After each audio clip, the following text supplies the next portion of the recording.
espiritualidade no mundo do trabalho. Retrospectiva, esse é o nosso 8º e último encontro. No primeiro nós tratamos a redescoberta da espiritualidade no mundo do trabalho, não só no mundo do trabalho, mas a redescoberta da espiritualidade. Nós vivemos dias chamados de pós-modernidade e houve um tempo em que se imaginava que a modernidade acabaria com o sentimento religioso e com a própria experiência religiosa, mas o que estamos assistindo é justamente o seu oposto e a espiritualidade está na pauta. No segundo encontro nós vimos o que dizem os gurus da espiritualidade no mundo do trabalho. No terceiro nós avaliamos um pouco sobre como as empresas instrumentalizam o conceito de espiritualidade no negócio. No quarto encontro nós falamos sobre a distinção entre religião e espiritualidade, com a ênfase renovada de que estamos falando sobre espiritualidade no mundo do trabalho e não religião no mundo do trabalho.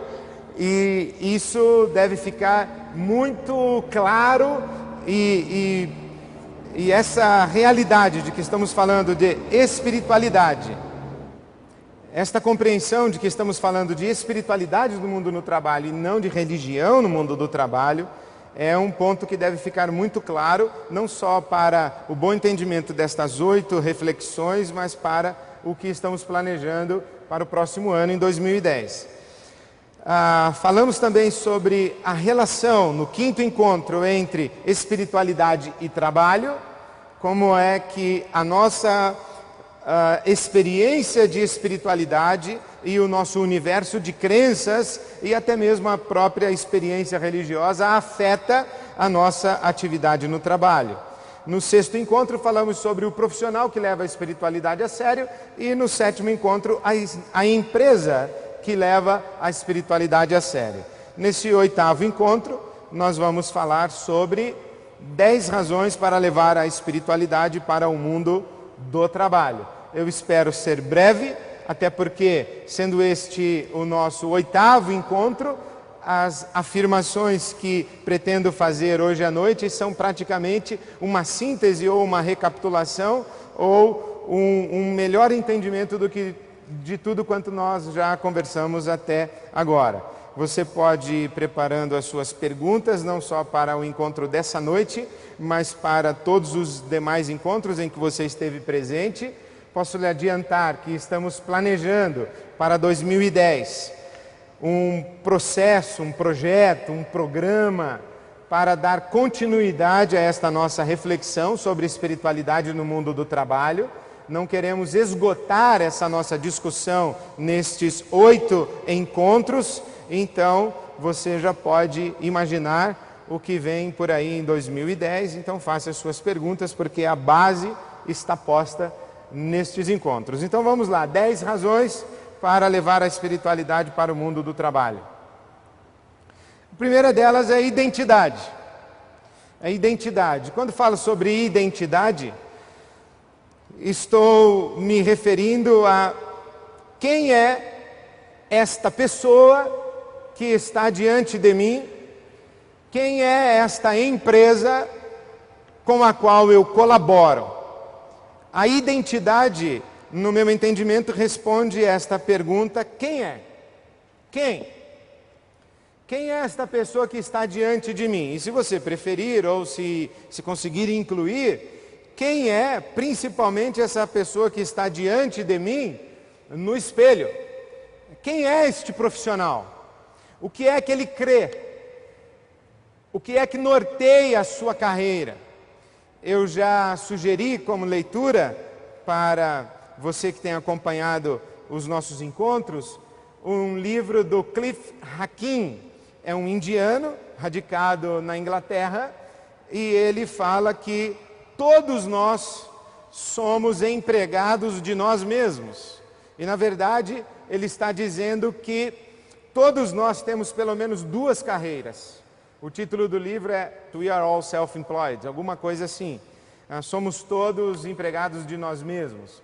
Aí ele diz que temos 2 carreiras. A primeira carreira é a atividade profissional que desenvolvemos. A segunda é a gestão da nossa carreira. Então você é um gestor da sua carreira profissional e você é um gestor de você mesmo como profissional. Então quem é esse profissional? Qual é o conjunto de habilidades, de capacidades, de competências? Qual é o universo de experiência? Qual é a formação? Quais são as ambições, expectativas de futuro? E principalmente quais são os valores que dão sustentação a tudo isso? Quem é você como profissional? E a questão da espiritualidade, das suas convicções a respeito da espiritualidade, das suas crenças, a questão do seu caráter, isso determina muito o futuro da sua atividade profissional. E mais do que isso, talvez, quem é esta organização onde eu trabalho? Quem é esta empresa? Qual é a identidade? Qual é o ethos? Qual é o que esta organização valoriza? Qual é a personalidade? Qual é a cultura dessa corporação? E aqui eu lembro que nós podemos destacar o conceito de potestade. O que é uma potestade? Potestade é uma coisa que funciona como se fosse uma pessoa. Então, um exemplo mais claro disso que a gente pode dar, talvez seja o Congresso Nacional.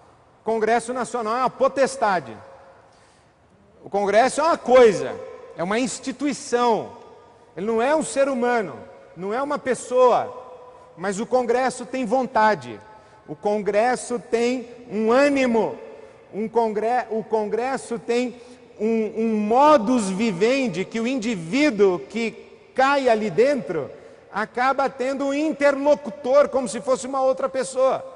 Quer um exemplo? Uma torcida organizada de futebol, é uma potestade.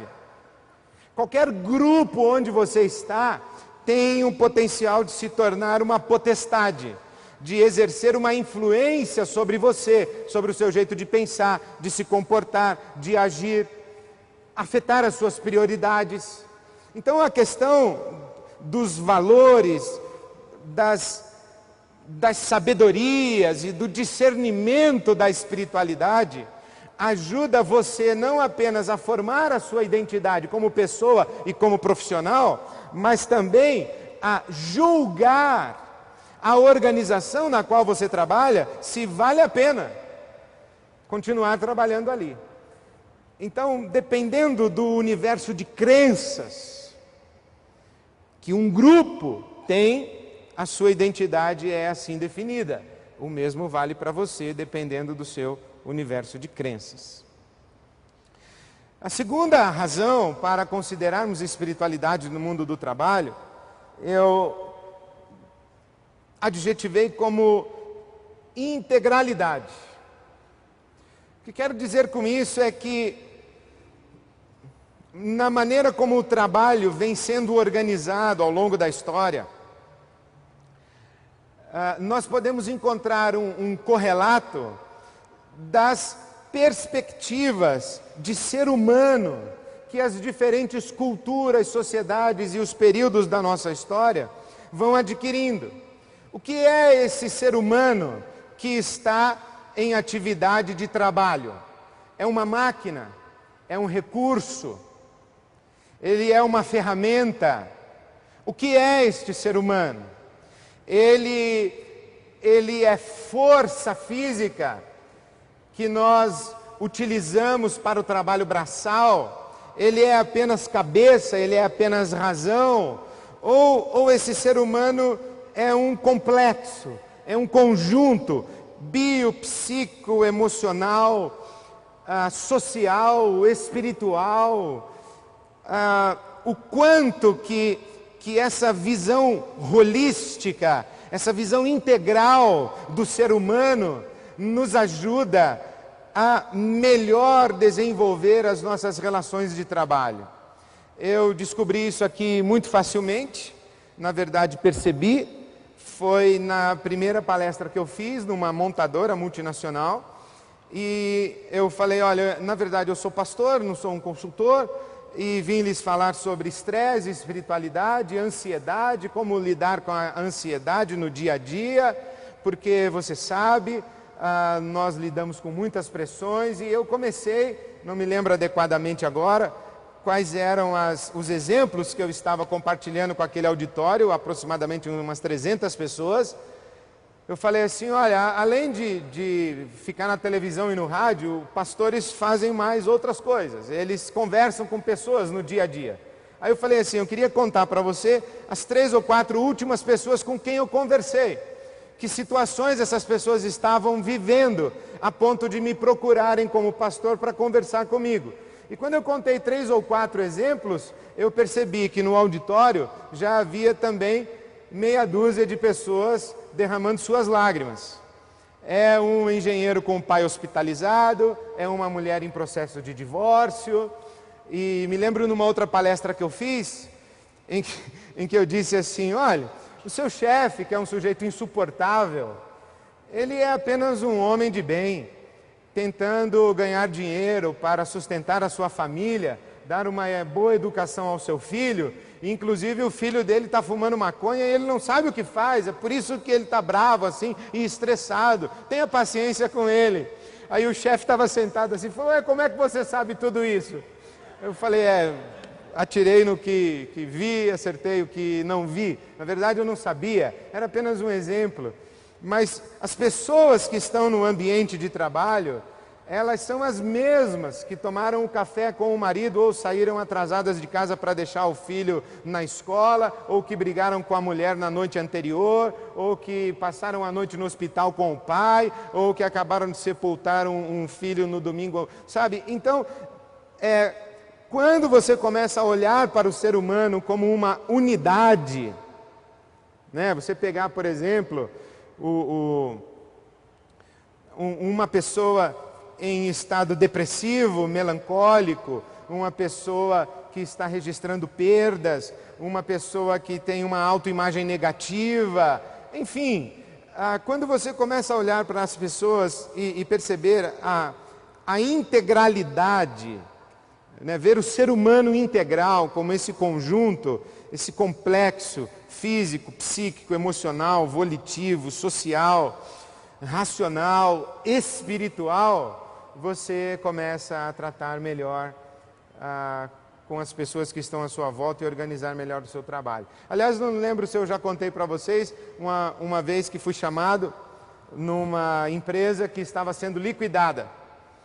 E eu fui ao escritório aqui no centro da cidade de São Paulo, e eram apenas 8 executivos e uma advogada, que era o jurídico daquela empresa, que era e é ainda aqui da nossa igreja de Água Branca, e ela me levou lá e disse, pastor, o senhor tem que ir lá, pelo amor de Deus, vai lá, porque o pessoal passa mal no meio do expediente, vai para o pronto-socorro, é um clima de estresse, é desesperador, é assustador, e vai lá, passa uma tarde com a gente, faz alguma coisa. Eu falei, tá bom, eu vou. Eu não fazia a menor ideia do que eu poderia contribuir com eles, mas eu cheguei, era um andar inteiro, tudo encaixotado, aquele fim de festa, aquela cena patética. Eles estavam apenas tomando as últimas providências para encerrar a atividade daquela empresa, que não fora uma pequena empresa, mas eles estavam fechando as caixas.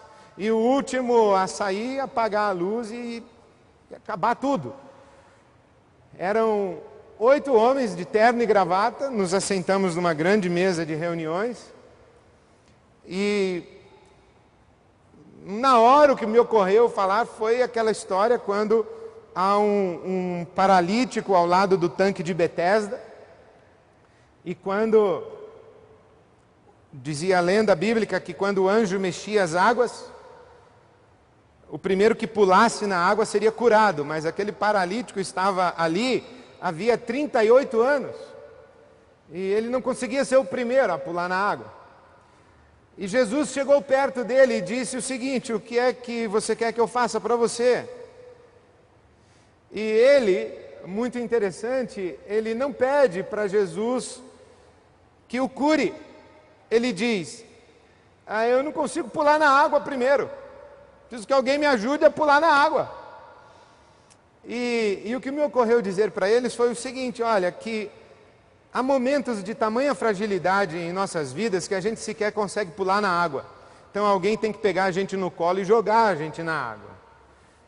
E o problema é quando aquelas pessoas que têm que nos pegar no colo e nos jogar na água, elas estão tão vulneráveis, enfraquecidas, estressadas, esgotadas como nós estamos.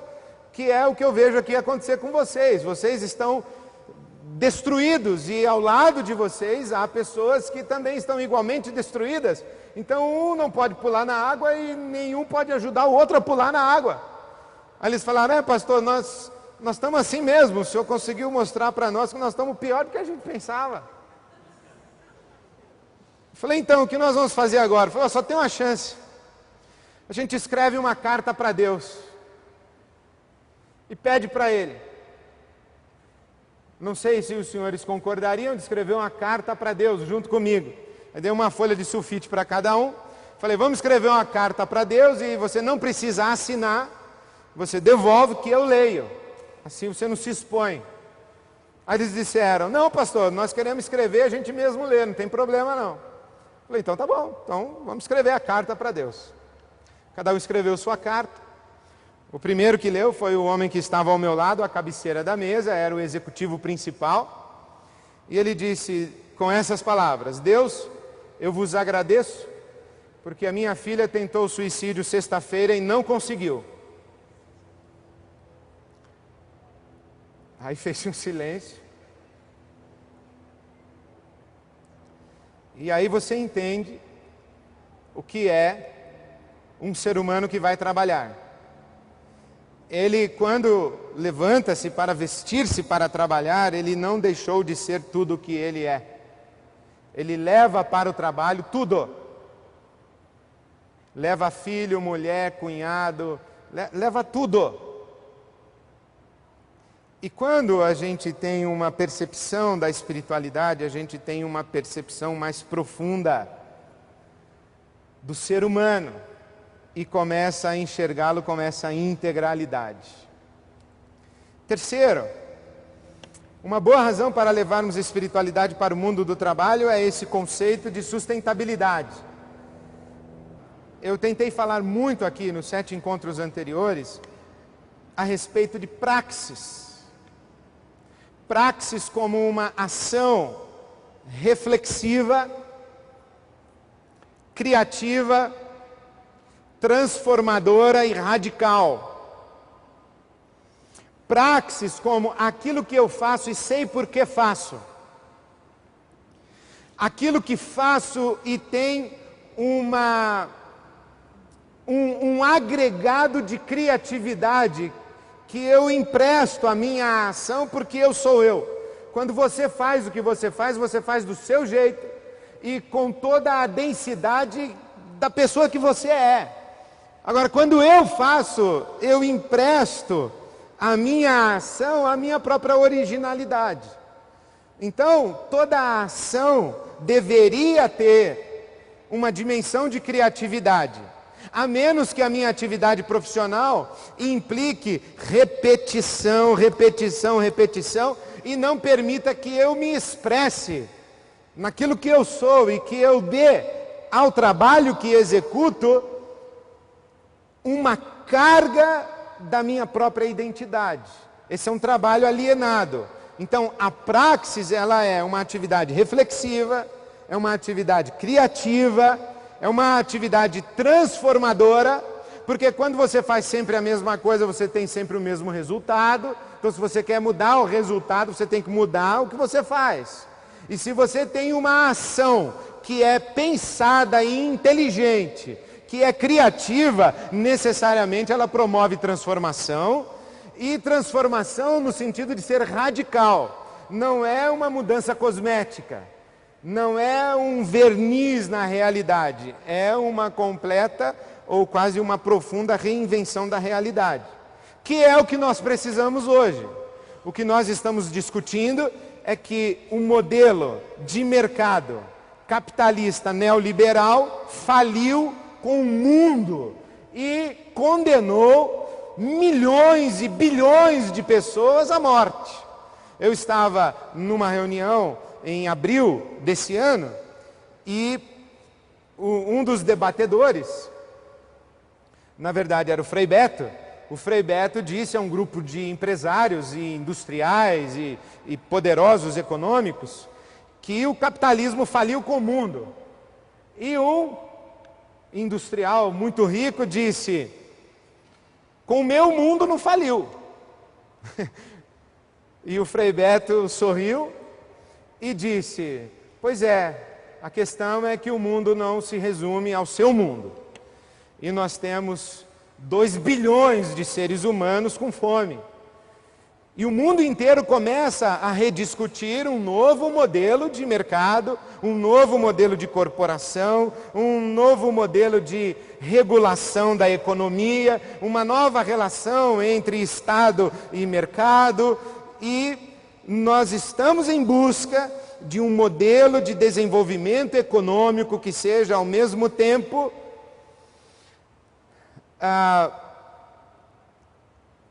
social e ambientalmente responsável. E nós podemos hoje agradecer a voz que é a senadora Marina, que desenvolveu toda a sua plataforma ministerial como ministra do Meio Ambiente, enquanto o foi, a partir das suas convicções, não apenas religiosas, mas espirituais, e de sua cosmovisão cristã, de que o mundo é, sim, um grande jardim e não um parque industrial. E se nós quisermos desenvolvimento, esse desenvolvimento terá que ser sustentável, ele terá que ser econômica, social e ecologicamente responsável. A espiritualidade tem tudo a dizer para um mundo que está em busca disso. Significado. Uma quarta razão para levarmos espiritualidade para o mundo do trabalho é que o trabalho não pode ser uma experiência de alienação. Eu preciso saber que aquilo que faço vale a pena ser feito, é digno que seja feito. Eu preciso saber que aquilo que faço, enquanto faço, no ambiente em que faço, eu não apenas faço o que faço, mas eu faço a mim mesmo enquanto faço o que faço. Que é a expressão do poeta da nossa música, o operário construído e o operário em construção. Enquanto o operário faz a coisa faz o operário. Isto é, não posso estar numa atividade profissional que me emburrece. Eu não posso estar numa atividade profissional que me embrutece. Eu não posso estar numa atividade profissional que me castra. Eu não posso estar numa atividade profissional que não me ofereça horizontes de possibilidades, ou para mim, ou para as minhas próximas gerações. Então, o trabalho, ele tem que ser para mim uma fonte de significado. E a espiritualidade tem tudo a ver com matriz de significado para a existência humana. 5. Liderança. Liderança. Nós vivemos uma radical crise de liderança no mundo. No mundo. No mundo. Nós estamos em busca de homens ou mulheres que poderiam ter a sua fotografia ilustrando um slide que vincule os princípios e conceitos de liderança e espiritualidade. A foto de quem os senhores colocariam nesse slide? E quantas fotos nós conseguiríamos encontrar aqui? Nós temos lideranças oportunistas, lideranças despóticas, lideranças interesseiras, lideranças mal resolvidas, lideranças mal formadas, lideranças de péssimo caráter. E porque temos lideranças dessa qualidade, nós temos organizações da qualidade que temos e temos o mercado da qualidade que temos. Então a espiritualidade possibilita a formação de uma nova geração de liderança. A ilustração que escolhi foi Jesus lavando os pés dos seus discípulos. E o conceito de liderança servidora talvez seja dos mais belos dos conceitos de liderança. Líderes que realmente fazem diferença são aqueles capazes de tirar o seu ego do meio do caminho e pensar no que é bom para os seus liderados, para a sua organização e para o horizonte de influência de sua organização e de sua liderança. Líderes que colocam o ego no meio do caminho da sua liderança, eles promovem o caos e geram destruição. Sexta razão para levarmos a espiritualidade para o mundo do trabalho, eu diria que é a questão da integridade. Porque aqui nós estamos falando não de religiosos, como por exemplo, acho que, eu não sei se, sempre dá para ficar pior, o problema é esse, mas para ficar pior do que ficou hoje, vai demorar muito. Porque o vídeo que eu assisti hoje, de políticos corruptos, numa roda de oração, agradecendo a Deus o produto da corrupção, a atividade de corrupção e a vida de um corrupto como instrumento de bênção. Quer dizer, pior do que isso eu não sei se fica. Quer dizer, dá para ficar, mas eu não consigo imaginar o que é pior do que isso. Então nós não estamos falando de religiosos, nós estamos falando de pessoas que, eu não sei se a palavra é boa, que são espiritualizadas, de verdade, entendeu? São espiritualizadas. Elas realmente creem em Deus, elas realmente têm os seus valores morais e éticos e elas estão dispostas a pagar um preço por isso. Elas não se corrompem, elas não se comprometem, elas não se valem do poder para destruir, elas não se utilizam do poder em benefício próprio, elas falam a verdade, enfim, integridade. E se não uma espiritualidade que relaciona a Deus, pessoas espiritualizadas, porque eu acho que há dois níveis, ou duas perspectivas de espiritualidade. E aprendi isso lendo O Espírito do Ateísmo, do André Comte-Sponville, em que ele diz, não é porque eu sou ateu que eu não tenho espiritualidade. Então há dois níveis de espiritualidade. A espiritualidade que se referencia a Deus, e quem se referencia a Deus não se referencia a um código civil, a um código criminal, a um compliance de sua organização, ou à autoridade do seu chefe. Quem se referencia a Deus, submete a sua consciência a Deus, está no tribunal dos tribunais. Ok? Mas não é todo mundo que tem uma espiritualidade referenciada a Deus. Por exemplo, a sugestão do André Comte-Sponville, no seu livro O Espírito do Ateísmo, é que há uma espiritualidade que se referencia à dignidade humana.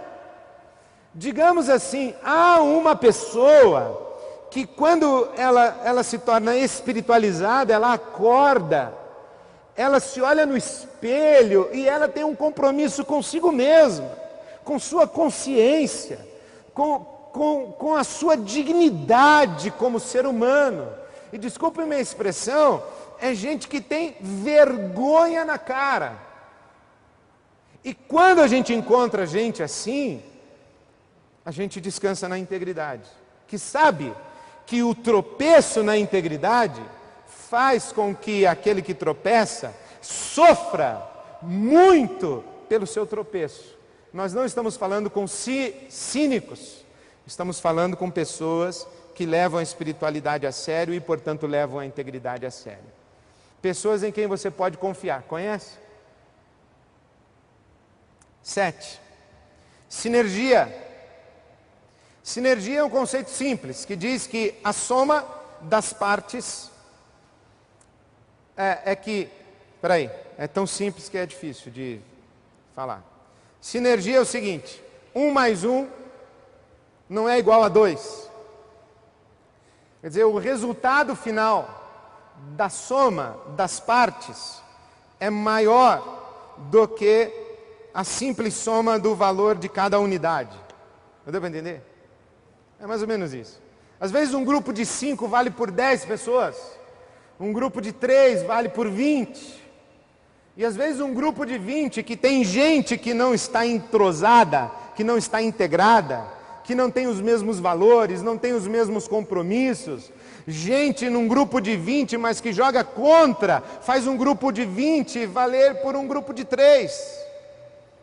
Então, por exemplo, gente que se sabota no ambiente de trabalho, gente que compete no ambiente de trabalho, gente que puxa o tapete do outro no ambiente de trabalho, gente que prejudica o trabalho de quem está do lado para promoção pessoal, enfim, não gera sinergia. Quando você tem um grupo de trabalho que funciona na perspectiva de um compromisso comum com a dignidade humana e com tudo isso aí que eu já estou falando, de sustentabilidade, de significado, gente que está levando a vida a sério, aí sim você tem a soma das partes sendo maior do que a mera soma do valor de cada unidade. Isso é sinergia. Você já viu, por exemplo, um time de futebol que está perdendo, aí troca o técnico. Aí o mesmo time começa a ganhar. O que aconteceu? Não mudaram as peças, mudaram os arranjos das peças, o estado emocional das peças, o ambiente em que as peças estão se relacionando. Sinergia. Cria-se sinergia. É mais ou menos isso. Produtividade. Levar espiritualidade para o mundo do trabalho implica produtividade. Essa foto tem Scott Pippen, Dennis Rodman e Michael Jordan.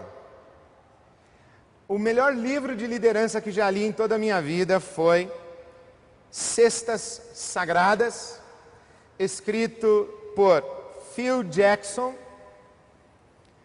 que foi o técnico do Chicago Bulls na NBA durante 10 temporadas, e das 10 ele ganhou 6 temporadas. E Phil Jackson é filho de um pastor da Assembleia de Deus e irmão de um monge budista. Então você imagina o que é você juntar o pentecostalismo da Assembleia de Deus com o budismo tibetano. Então é um livro sobre espiritualidade no ambiente competitivo da NBA e de como Phil Jackson trabalhou um time de estrelas, de egos superlativos para gerar uma equipe campeã. O Phil Jackson, na abertura do livro, diz assim: gerar uma equipe campeã, seja uma equipe de vendas ou um time de basquetebol, é essencialmente um ato espiritual. Sabe qual era o princípio regulador do Chicago Bulls, 6 vezes campeão da NBA? Não era Michael Jordan. Você pode dizer assim, bom, com Michael Jordan eu ganharia qualquer campeonato da NBA. Não era esse. Inclusive há uma frase do Phil Jackson que ele ensinou para o Michael Jordan, que um jogador extraordinário é capaz de ganhar sozinho uma partida, mas somente um time vence um campeonato. E a grande arte do Phil Jackson foi transformar egos superlativos e jogadores extraordinários em um time. E qual foi o princípio regulador? Nada mais, nada menos, senhores, do que a palavra compaixão. Pois de 10 vezes em que entrou na arena, saiu vencedor da arena 6 vezes, e com certeza, talvez só Los Angeles Lakers do Magic Johnson e do Abdul-Jabbar se comparem a esse time de Michael Jordan. Produtividade. Espiritualidade não é voto de pobreza. Por isso, quero dizer que a espiritualidade é sim um caminho de prosperidade, de riqueza. E coloquei de propósito foto de dólar, dinheiro. Porque eu poderia falar riqueza integral, não é grana, lucro. Não tem aquele ditado que se o malandro soubesse que ser honesto é vantagem, ele seria honesto só de malandragem. Então, se as pessoas soubessem que a espiritualidade gera riqueza, riqueza é grana, porque uma das grandes questões que nós deveremos debater, especialmente a partir do próximo ano, e quando falarmos de espiritualidade no mundo do trabalho, lá vem esses caras falar de São Francisco aqui na minha empresa, eu vou quebrar, eu vou ganhar menos dinheiro, eu vou sacrificar o meu lucro. Nós não estamos falando de empresas menos lucrativas ou não lucrativas. Isso aqui não é sobre espiritualidade no mundo das ONGs. Não é espiritualidade para assistência, não estamos falando disso. Nós estamos falando de dar lucro. Lucro. E eu acredito com todas as vísceras que eu tenho, que uma empresa que leva a espiritualidade a sério, e um profissional que leva a espiritualidade a sério, ele é não apenas rentável, mas é sustentável. E a empresa é não apenas rentável, mas é sustentável. Quando comparo o mundo das ONGs e das assistências ao mundo das empresas, eu quero dizer o seguinte: é que no mundo da solidariedade, a gente põe dinheiro. Do mundo das empresas, a gente tira dinheiro. Quando um projeto social começa a dar prejuízo, a gente põe mais dinheiro. A gente não fecha. Mas quando uma empresa começa a dar prejuízo, ela fecha. E é bom que a gente feche mesmo. O problema é que algumas pessoas querem administrar as suas empresas como fossem projetos sociais, e outras pessoas querem administrar seus projetos sociais como fossem empresas. É empresário querendo ser São Francisco, e gente solidária querendo lucrar com a sua atividade de compaixão. Mas a empresa que leva a espiritualidade a sério, eu tenho certeza, é próspera. E finalmente,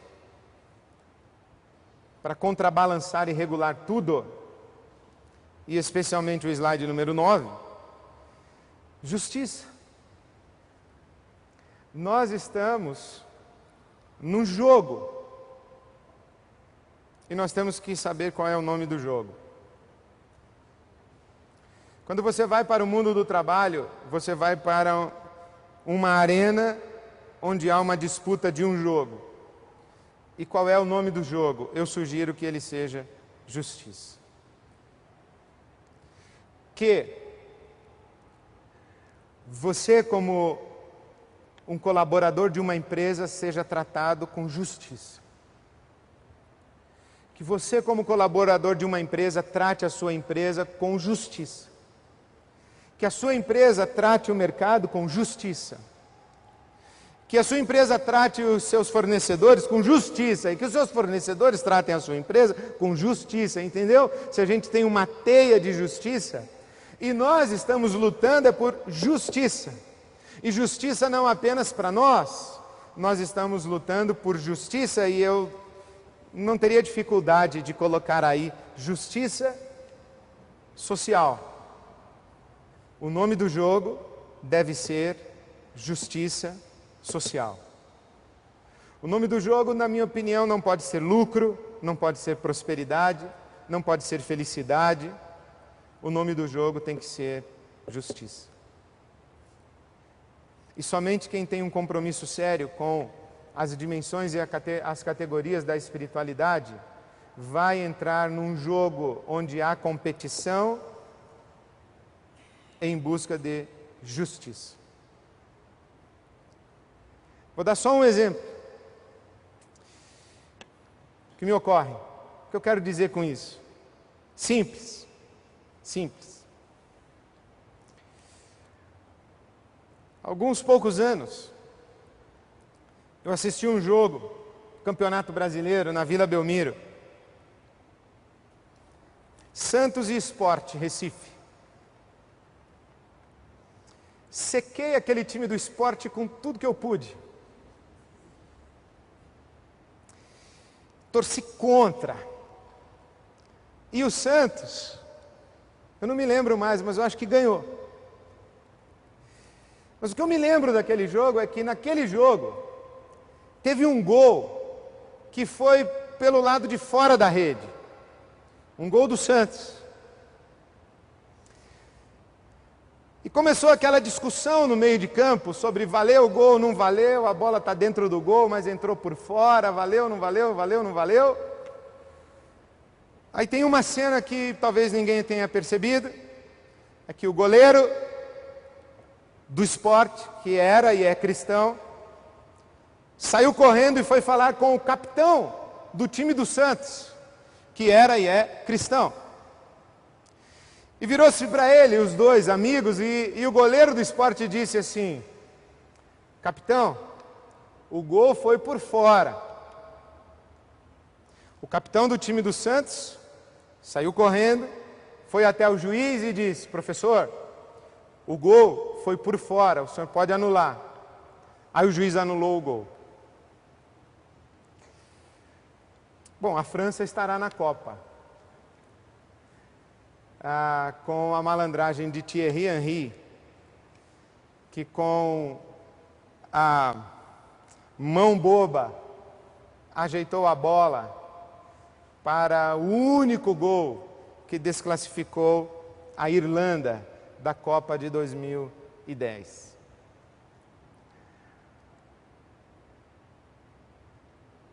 Qual é o nome do jogo? Se o nome do jogo é justiça, a gente sabe o que tem que ser feito. Agora, se o nome do jogo é vencer a qualquer preço, a gente também sabe o que pode ser feito. Nós temos que escolher que tipo de profissionais nós seremos e que tipo de empresas nós construiremos, porque isso afeta e determina o tipo de sociedade, o tipo de país, o tipo de nação que nós estamos construindo. Que Deus nos abençoe nessa grande jornada. Amém.